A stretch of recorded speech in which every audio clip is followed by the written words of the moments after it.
안녕하세요. 신의 한 수의 우동균입니다. 저희가 또 경제 소식을 다뤄봐야 될 것 같은데요. 기본소득이라는 얘기 많이 들어보셨죠? 최근에 미래통합당의 김종인 비대위원장이 이 기본소득제도와 관련해서 여러 이야기들 하고 있는데요. 여기에 대해서 많은 국민들의 우려가 이어지고 있습니다. 이거 기본소득 말은 좋은데 결국 국민들한테 다 퍼주게 하겠다는 거 아니냐? 대한민국 재정이 과연 감당할 수 있겠느냐? 나중에 우리가 그거 다 빚더미를 떠안아야 되는 거 아니냐? 이런 말들을 계속 하실 수밖에 없는 거 아니겠습니까? 그 우려, 과연 어떤 것이 진실이고 또 어떤 것은 또 거짓인지 하나하나 살펴봐야 될 것 같은데요. 그래서 모셨습니다. 이창근 박사님과 이야기 나누겠습니다. 안녕하세요. 네, 안녕하세요. 아무래도 우리 이창근 박사님은 이 경제와 관련해서는 워낙 해박하시고 감사합니다. 또 이 기본소득과 관련해서는 사실 저희 기자들보다는 훨씬 더 여러분들께 좀 쉽게 전달 드릴 수 있을 것 같은데요. 어쨌든 이 정치권에서 이 기본소득제도와 관련된 이야기가 나오고 나서 국민들 사이에서 좀 우려의 목소리가 많은데요. 일단 좀 개요부터 좀 차근히 말씀해 주시면 좋을 것 같아요. 네, 일단 기본소득이라는 부분을 여러 국민들이 이미 한번 경험한 바가 있습니다. 정확하게 기본소득은 아니지만 이번에 코로나19 사태를 거치면서 긴급재난지원금, 재난기본소득, 즉 지자체에서 제공한 것이든 중앙정부에서 제공한 것이든 기본소득과 마치 흡사한 그런 부분을 경험한 적이 있는데요. 지난 선거 당시에 당초에 문재인 정부는 긴급재난지원금을 소득계층 70%만 지급하겠다 이렇게 주장했을 때 그때 저희 미래통합당에서 아니 누구는 세금 내고 누구는 세금 안 내느냐 긴급재난지원금이라 한다면 그러면 차라리 전 국민 100% 다 지급하는 게 맞다 이렇게 주장을 한 바 있습니다. 저희가 먼저. 그래서 어쨌든 지금 전 국민이 다 지급받는 그런 형태가 됐는데요. 그거하고 유사하게 이제 선거 이후에 이제 기본소득 얘기가 나오는데 여러분 기본소득 부분은 이제 이렇게 보셔야 될 것 같습니다. 물론 막대한 재정이 들어갑니다. 막대한 재정이 들어가는데 기본소득이 반드시 포퓰리즘 그것만 전제로 가는 게 아니고 이미 소위 말해서 주류 경제학 아니면 보수 실물 경제학이건 이론 경제학이건 여러분들 들어보셨을 줄 압니다만 폴 크루그만이라고 하는 미국의 유명한 국제 경제학자 또 그레고리 맨큐라고 하는 유명한 거시 경제학자 이런 분들은 이미 4차 산업혁명 시대에 직업군이 바뀌다 보니 그러한 변화의 혁명에 대비 못하는 사람들이 존재하고 뒤처지는 사람들이 존재하기 때문에 거기에 대비해서 기본소득이 필요하다 그렇게 이미 주장한 바가 있습니다. 그리고 연이어서 이제 국내에도 이제 기본소득 논쟁이 불을 붙었는데요. 그러한 측면에서 본다면은 기본소득은 과연 이게 우리 흔히 말하는 이념적으로 이분법적으로 진보 대 보수의 싸움이냐 좌파 대 우파의 싸움이냐 그렇게 볼 것이 아니라 저는 이렇게 설명드리고 싶어요. 지금 지난 97년 외환위기 이후로 우리나라가 이미 양극화가 고착화 됐습니다. 해결을 할래 해결할 수 없는 상황이 왔어요. 그리고 이번 코로나19 사태도 겪었지만 경제적인 외부 충격에 의해서 가장 충격을 심하게 받는 계층이 일정 규모 미만의 종사자들, 즉 자영업자, 소상공인 등등 또 거기에 종사하는 근로자들 이런 분들이 가장 먼저 충격을 받는단 말이죠.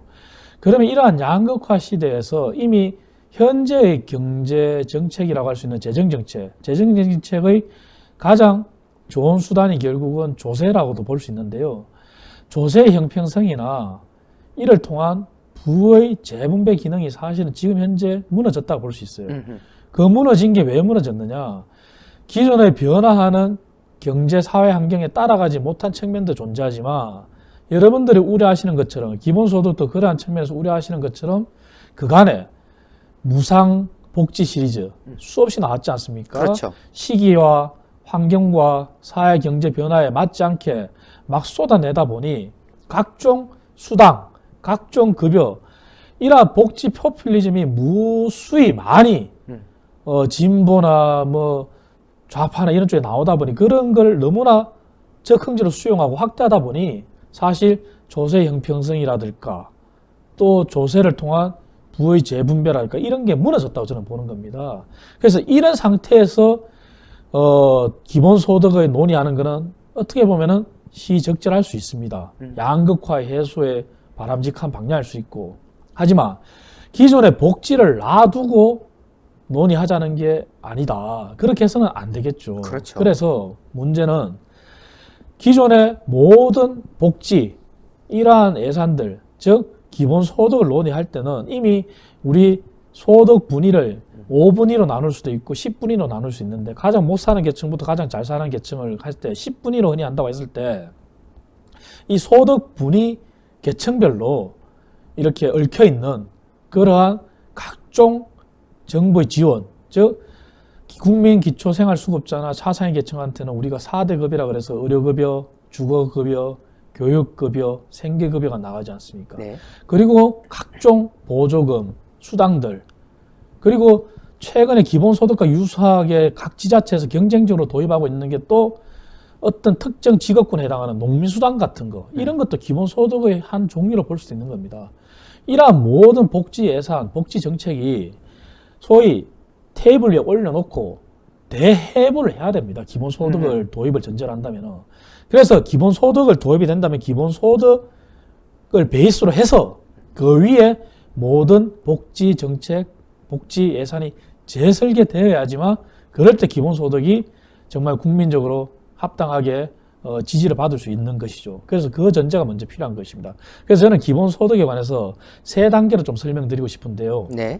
첫 번째가 기본소득이라고 하는 개념은 흔히 말해서 경제학적으로 정의할 때 보편적이고 무조건적입니다. 그리고 현금성이라는 이런 대표적인 성격이 있습니다. 그렇다면 보편적이고 무조건적이고 현금성을 지급한다, 이러한 성격만 보더라도 기본소득을 도입하는 전단계에서 우리가 가져가야 될 논의점은 국민적 합의예요. 그리고 정부가 전략적으로 접근해야 됩니다. 전략적으로 접근하지 않는다면 말 그대로 이게 국가적으로도 재앙이 될 수 있는, 정말 재정 파탄, 그렇죠. 국민 경제에 오히려 부담만 주는, 미래 세대에 부담만 주는 그런 재앙이 될 수 있는 것이죠. 그래서 전략적이어야 되고, 그리고 아까 말씀드린 대로 경쟁적으로 지금 이번 코로나19 사태에서도 우리 이재명 경기지사가 제일 먼저 치고 나간 게 재난기본소득이라 그랬고, 그리고 특정 직업군에 주는 농민수당이 각 지자체에서 경쟁적으로 도입되고 있고, 그런 부분들. 그래서 정부 간에, 지방정부와 중앙정부 간에 어떤 상호주의라 그럴까? 그러한 상호 간의 존중, 예를 들면은, 그래서 서로 협의하고 그런 게 전제돼야지만 실행 전 단계에서, 그래야지만 기본소득을 도입하는 데 있어서 논란이 안 생길 것이다, 이런 얘기를 드리고 싶고요. 그리고 기본소득을 우리가 도입한다고 했을 때는 아까 이미 서두에 말씀드렸지만 대전제는 기본소득 베이스 위에 모든 복지정책, 복지 예산이 대해부되고 그 위에서 재설계되는 것입니다. 그렇다면 기본소득도 마찬가지로 우리 이미 국민 기초생활수급자, 차상위계층 이런 데 대한 지급이 서로 상이하듯이 기본소득도 선진국에서 실험하고 이러한 것들을 국내의 사례로 그대로 가져올 수는 없어요. 왜냐? 기본소득을 도입했다가 실험적으로 했는데 그게 아니다, 그래서 정책을 바꾼 핀란드라든가 네. 그런 국가들은 이미 국내 경제하고는 국가 경제 규모나 국민 수가 틀려요. 그래서 그걸 도입할 수는 없어요. 하지만 참고는 하되 저희들은 이미 선진국과 다른 그러한 소득 분위에서 또 선진국과 다른 여타 국가들과 다른 연말정산이라고 하는 또 특이한 제도가 존재합니다. 그렇죠. 그렇기 때문에 저희들은 기본소득도 도입할 때 쉽게 말해서 지급률이 상이할 수밖에 없다는 거죠.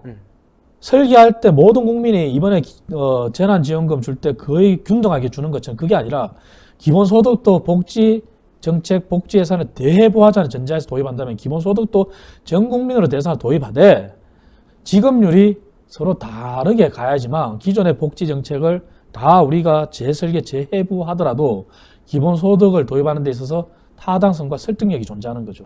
그리고 기본소득을 도입했을 때 그러면 재원을 뭘로 할 거냐?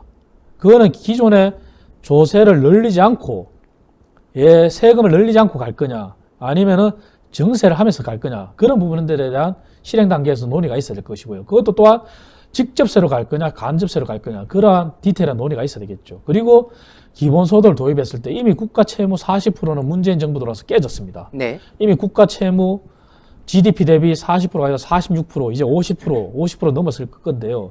그렇다면 그런 데 대한 연계성을 가져갔을 때 기본소득도 국가 채무에 준하게, 즉 국내 총생산의 몇 프로 정도까지는 우리가 가늠할 수 있다. 국가가 버틸 수 있다. 이런 설계가 돼야 된다는 거죠.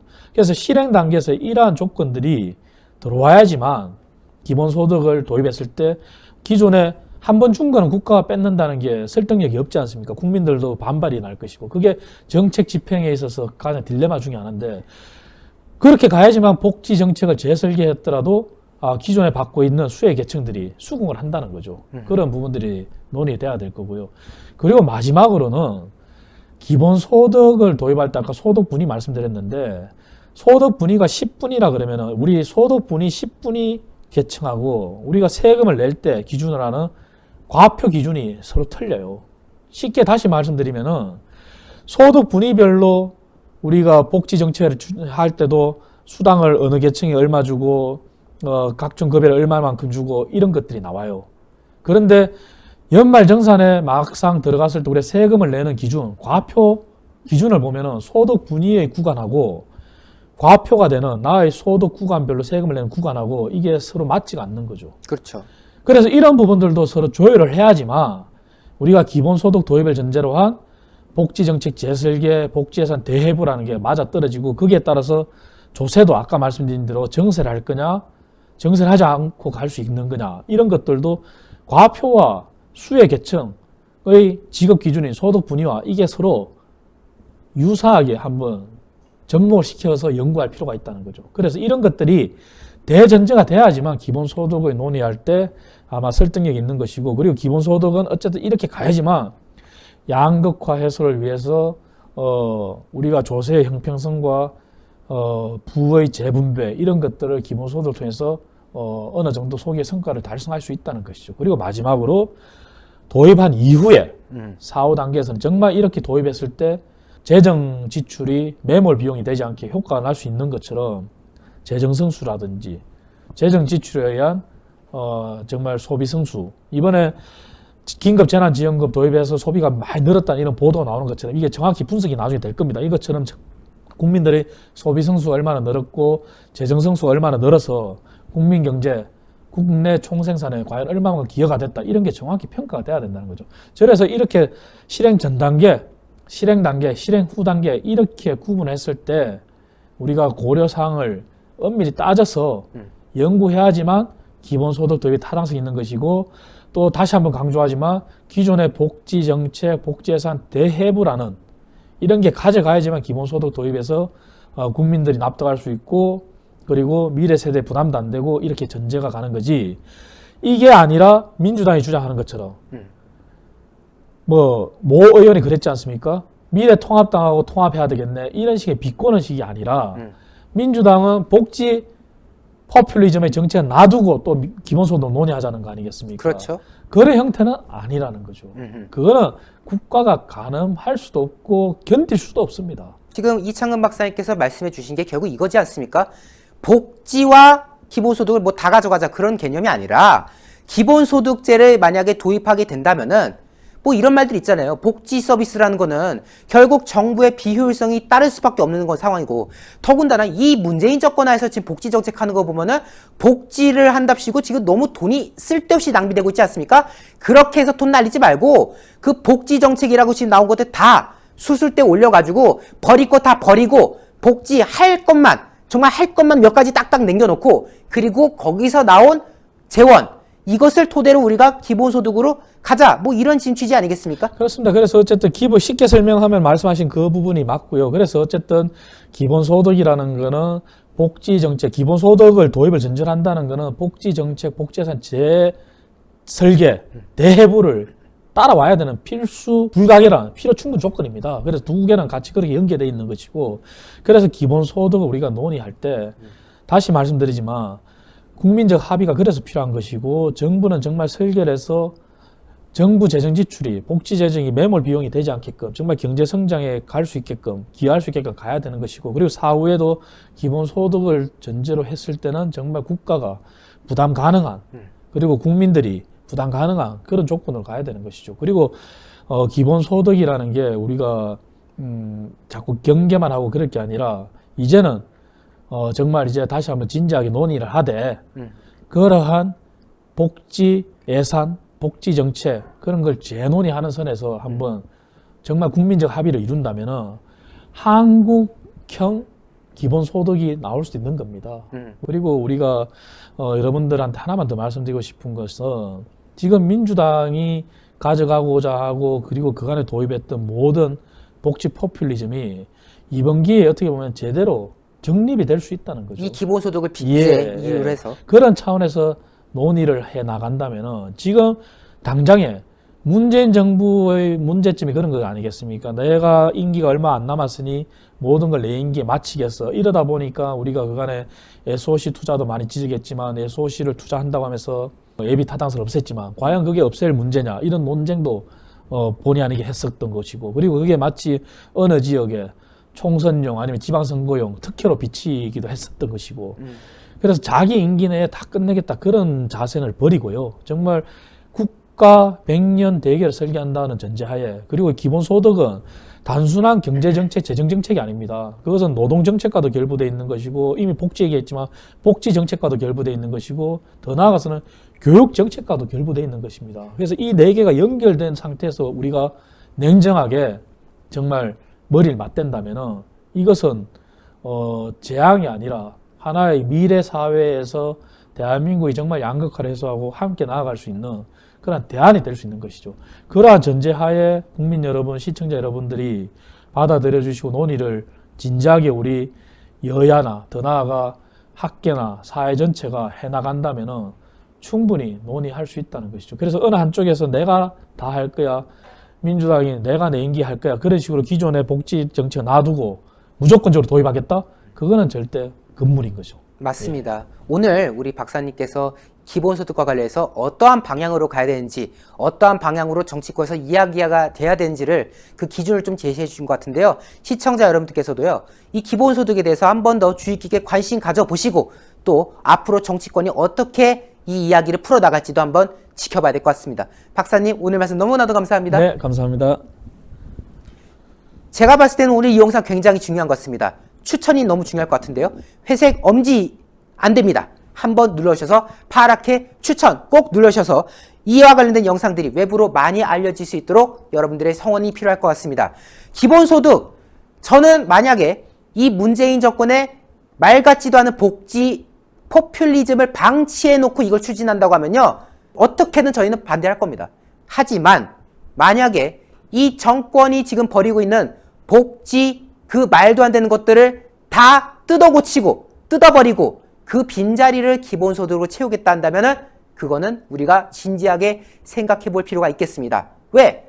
복지 서비스 한답시고 정부가 이래라 저래라 간섭하고 또 돈은 돈대로 엉뚱하게 쓰이는 그 꼴 우리가 더 이상 볼 수가 없지 않습니까? 그럴 바에는 그딴 복지할 바에는 차라리 국민에게 돈 나눠주는 것도 하나의 방법이겠다. 그리고 또 다른 방법이 있겠죠.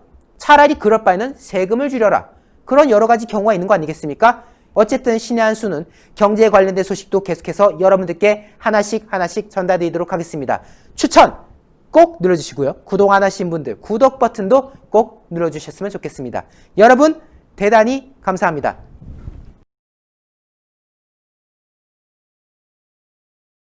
신의 한 수의 구독, 좋아요, 알림 방법입니다. 보실 영상을 눌러주세요. 아래의 구독 버튼을 눌러주세요. 그럼 종 모양이 나옵니다. 그 종 모양을 눌러주시면 신의 한 수의 새로운 영상들이 알림이 울립니다. 그리고 엄지척 좋아요 버튼을 눌러주세요. 여러분의 구독, 좋아요 버튼은 신의 한 수에 큰 힘이 됩니다. 댓글로 여러분의 많은 의견도 듣고 있습니다. 응원의 댓글도 부탁드립니다.